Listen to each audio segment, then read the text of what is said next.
Okay, I'm running short on time, so here's a shorter rhyme, because as you can see, it's the Bar for Bar Weekly. This is the Bar for Bar Weekly for the week of August 14th, 2020. Not a whole lot to go through, but we'll get through this as quickly as possible. First up, YBN Nahmir tweeted out kind of late last week that basically the YBN crew is disbanded. The tweet itself said, "They left this YBN shit in the gutter. Remember that. I'll turn it up myself." To be fair, I think most people were just kind of under the impression that they weren't really a thing anymore and that YBN was just part of like Corday's and Nahmir's names. Also, I mean, they started out as a GTA crew and GTA 5 has been out for 7 years now. Like, I don't talk to everyone I've known for 7 years, so it's not surprising. Moving on. Earlier this week, 504 got shot at in Atlanta. He was in his vehicle and thankfully no one was hurt.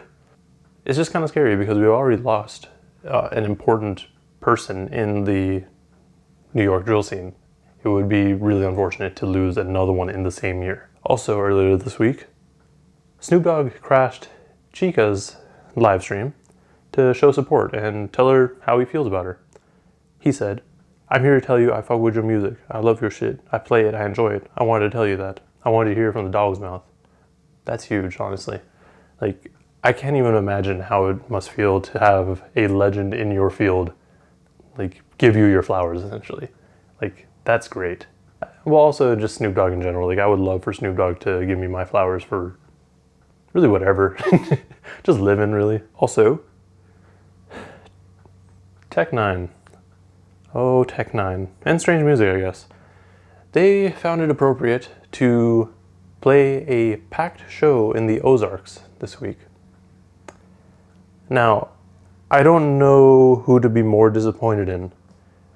The artists, the label, the venue, or the people. I guess what I'm trying to say is that was a really dumb thing to do. And even though like they're trying to make concerts a thing again, like now is not the time, especially like in higher risk areas. Like even the venue was indoors too, so it's like there's no reason for you to be like, "Oh no, this is totally fine, we can do this."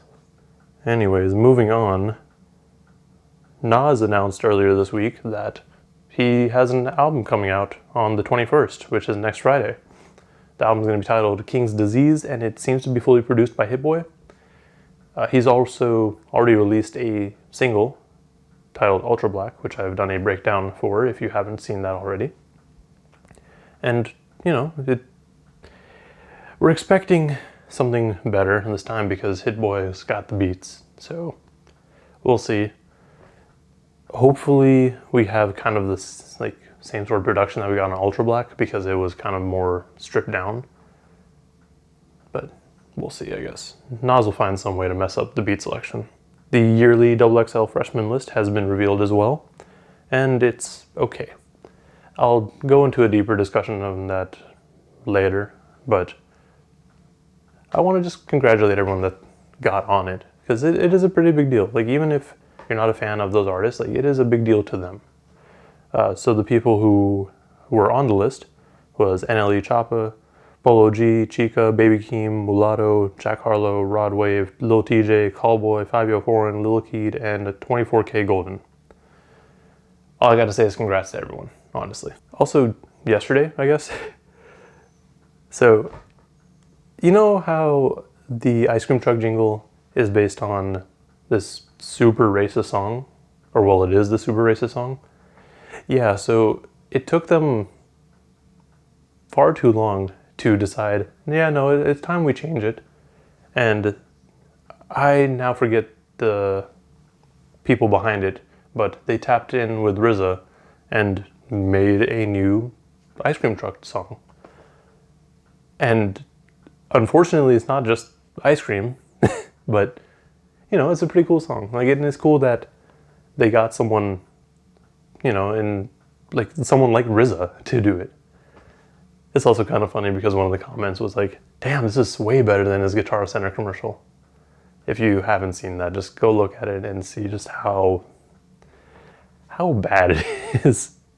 And the last bit of news I have this week is that Armani Caesar's debut Griselda album, The Liz, will be dropping next week.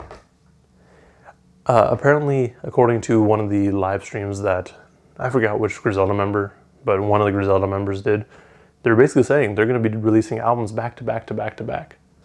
So next week we have Armani Caesar, then Westside Gunn, then there's a blank slot, which is probably for Benny, and then Conway. Like, damn. Speaking of music, here's what came out this week. So as far as singles go, Nas dropped Ultra Black, which I've already mentioned. Anderson .Paak dropped Cut 'Em In, featuring Rick Ross, which is actually for the 2K soundtrack. Rico Nasty dropped iPhone, which is kind of weird because I think he was saying that was supposed to drop last week, so I don't know what happened, but we have that now. And then Vic Mensa dropped No More Teardrops. We only got one EP of note from Tech Nine again, titled More Fear. And then as far as albums go, we got Twice as Tall from Burna Boy. Boldy James dropped his Griselda debut, titled The Versace Tape. And Dave East dropped his long-awaited Karma 3. And before I sign off, happy birthday to hip-hop. On August 11th, 1973, DJ Kool Herc decided, you know what?